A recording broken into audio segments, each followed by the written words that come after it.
Hi, my name is Jeff Pagano, and welcome to the Harp on Rugby preview show. And join me to look ahead to Leinster's next assignment this season is someone who made appearance number 68 last week. He's going to make appearance number 70 next week.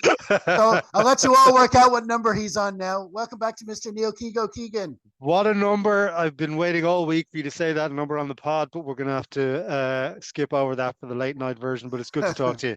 What a day. We've nothing to talk about, really. No, absolutely nothing's happened since we last spoke at all. Well, listen, we're just to ease ourselves into this, we'll start with you wanted to talk about a certain ruling that came during the week. Yeah, absolutely. So Billy Vunipola got a red card in the game for head contact. You know what I mean? It was something he shouldn't have done. I'm sure he knows that himself. And you're watching it live, you're watching it on highlights, and you go, okay, red, no problem. You know, regardless of slow motion, full speed, whatever. And then it comes out during the week that they have rescinded the card. I don't know if they've given him any sort of ban, but they've rescinded the card because there wasn't enough contact of the head. So you're kind of going, right, well, we're allowed to hit the head. Just keep it light, boys. It's fine. You know, there's a 18, 19 stone guy running at your head. But if he doesn't hit fully, you're fine. To me, I thought it was just absolutely ridiculous. If it was a tier 3 nation, that's a ban. We know what's going on here. And I just got really obsessed, the wrong term. I got angry because there's been a lot of weird decisions from World Rugby and all the various disciplinary boards around World Rugby and League Rugby. And they've gotten it wrong. And they've gotten it wrong again. And it's, we're lucky that he didn't hit full force, but we're either for player safety or we're not. And it's kind of, they've made it clear what side they're on. Yeah, we've seen a lot of little chatter online, and I know there can be kind of an angry mob that's not really representing the majority, but there's this mindset that's pushing back against all these safety rulings. That's basically like, oh, just let the boys play, men's game, blah blah blah, and basically ignoring all the serious head issues there have been, and ignoring what these rulings and these are trying to do. But it does seem that that's not just an angry minority online. I think I do, and you do hear pundits, you do hear people who are paid to give their opinions about rugby. You do hear that opinion kind of still there, and it makes sense. A lot of these pundits are players that just retired maybe 10, 20 years ago that might be harking back to those old days and stuff. So, which it follows that there might be some of them that are also siding commissioners. you know what I mean? It's a view. So it might depend on what ruling you get in the day. But I mean, I'm with you. I'm like, if you're going to do it, if you're trying to limit the head contact, they use the word zero tolerance at some stage. I remember that. It was still about 4 or 5 years ago, and they talked about zero tolerance, but this not looking like that. But anyway. Can I just say, sorry, one more thing? I know, like, I get that the people harken back to days when they played the game. My old man does it all the time. If that's the case, let's bring back shoeing in the ruck. Let's bring back lineouts. If you're there, you're there. If you're not, you're not. Same with the scrums. If bring back the cotton jerseys, that's fine. Exactly. I'd be happy with that after a few Guinness. But like, we either listen to science and listen to people who know about these things, or we don't. There's no middle ground. As you say, zero tolerance or no tolerance or full tolerance. Absolutely.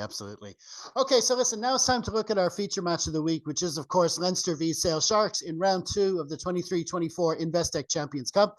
It's taking place at the RDS Arena on Saturday, December 16th, kicking off at 5:30 p.m.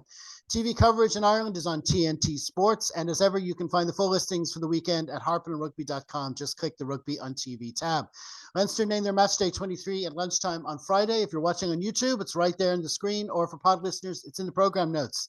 Now, Keego's picked out a few general points, and the first one is about one of those pieces of news that happened in the last 24 hours. Yeah, so, okay, full disclosure of my blue underpants on, as usual. But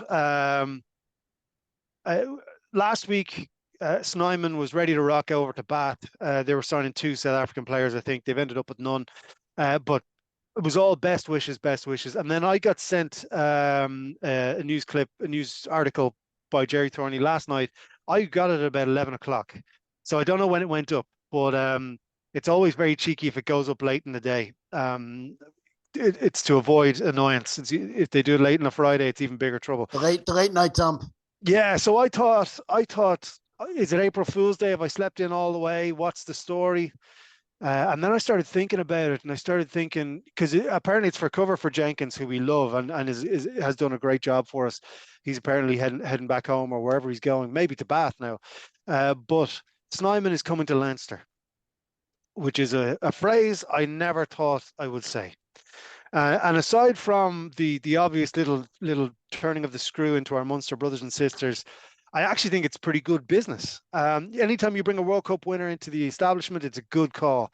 Now we saw the job he did in the World Cup. Now for Munster, unfortunately, injury and all that sort of stuff, but they rebuilt him, and he's being rebuilt as we speak to come in and do a job. He's not going to be playing every game. He's going to be doing a similar job to Jenkins, who didn't get as much game time as maybe we all thought, but Joe McCarthy comes through. We've got now in that second row, back row area, we've got a World Cup winner working with the Irish captain, the Leinster captain, and Joe McCarthy, which I think Joe McCarthy is the one who's going to make the most money off this, because he's a big, abrasive, skillful person. And there's always things to be learned from people who have World Cup medals in their pocket. He's going to be paid well. He's going to settle in. Obviously, Munster welcomed him and the family, which is brilliant, as they always do to every import, and they don't want to leave. But the contract is running out. Munster obviously saw the injury profile, got a bit worried, which you understand, but then the World Cup happened. And we saw the job he did in that World Cup. So we want that over here to teach our guys, bring them through. And it will help us in games like we had last year, knockout rugby, semi-final, finals. We have a World Cup winner in that squad who has, been on both sides of a win and a loss, knows what it takes to win. It's great business. Yeah, absolutely. I mean, you look at the Leinster squad now, and you look at the way Ryan Baird has come on, and Yep. I would argue that that's a lot down to Scott Fardy just being there for all those years. I think he helped bring him on, and I mean, he doesn't have a great injury profile. In fact, there's a few Munster fans that say we actually broke him. So because he was basically literally playing for 5 minutes at the Aviva Stadium in his first match, and he got injured. But so maybe this is a case of you break it, you buy it. But no, seriously, his injury profile hasn't been great, and the fact that, and from Munster's point of view, it doesn't help that he went on to play in the World Cup and got a medal and everything. But like I say, even if he doesn't play that often, just his presence being there, obviously he's been living in Ireland all this time. This has been his base, so he's obviously settled here. He's decided he wants to maybe stay here. Munster have great players coming through as well. It's not like you're leaving a void down there. You got a Jobo, you got a Hearn, you got Yep. plenty of players coming through there as well. So if it suits him and Leinster have a spot for him, I presume maybe Jenkins might be moving on. And in which case, no offense to Jenkins, but I think this might be an upgrade on the player. But lots of different aspects going into this, and there's a lot of banter going on online with this since this was announced and stuff. Yeah. But the serious thing is, if this is where he wants to go and it suits all parties, then yeah, I think he'd be asked to do a different job for Munster. I think they were hoping or expecting him to play regularly. And with Leinster, he's not going to be playing regularly. He's not going to be playing anywhere near as much as he would have been expected to play in Munster. The big job he has, obviously, he's still relatively young in human terms. In rugby terms, he's kind of rolling along there towards the kind of final quarter of his career. But it's the job he's going to do around training, around the mental aspect of the whole thing. He's been in the trenches. He's been in pressure ball games, as we all have, as they all have, not we all have, they all have. And he's going to help them navigate it through with our new coach in situ. I think it's brilliant, and I think he'll be welcomed, and I think he'll be happy. I don't think he'll want to leave. Absolutely, and like all rugby announcements, it's like sure it hasn't even happened yet. It won't be until the end of the season. Yeah. So we'll see that. Like we'll probably forgotten about this. There'll be more big news coming in the next couple of days. Okay, we'll move on to your second point now, and you want to have a talk about Mr. Jimmy O'Brien. I love Jimmy O'Brien.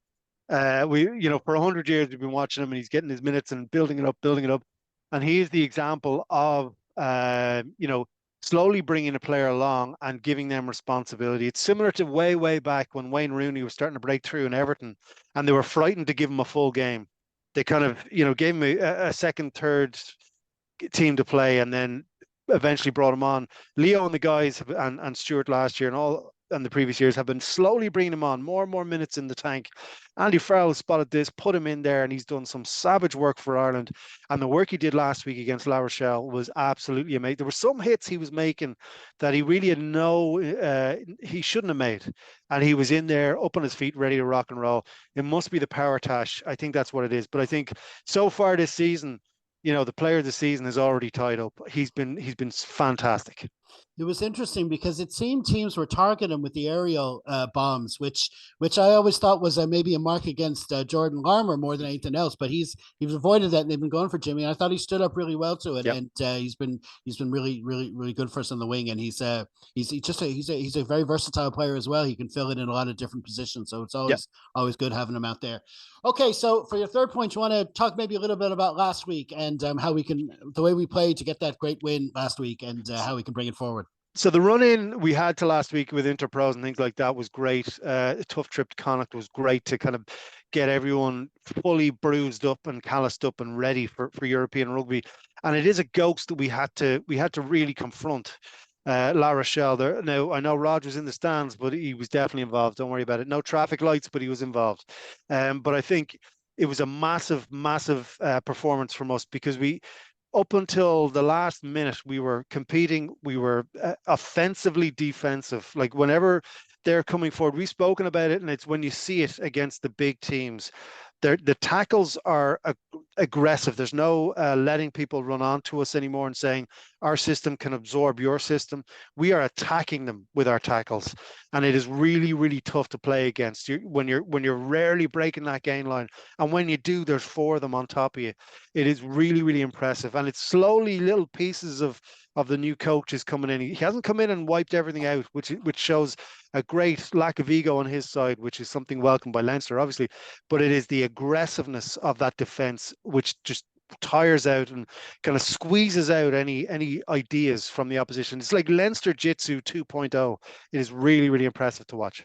Yeah, I mean, absolutely. I mean, we come out of that game and we would have taken any kind of win, literally any kind of win. But on top of that, not just the manner of it, not even just the late icing on the cake there from Frawley and stuff, but they didn't score a bloody try, man. Yeah.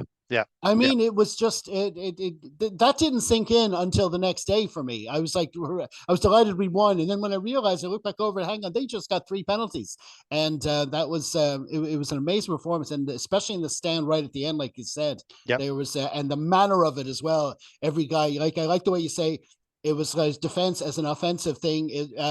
They say after halftime, it's important. It's a close game. Who scores first?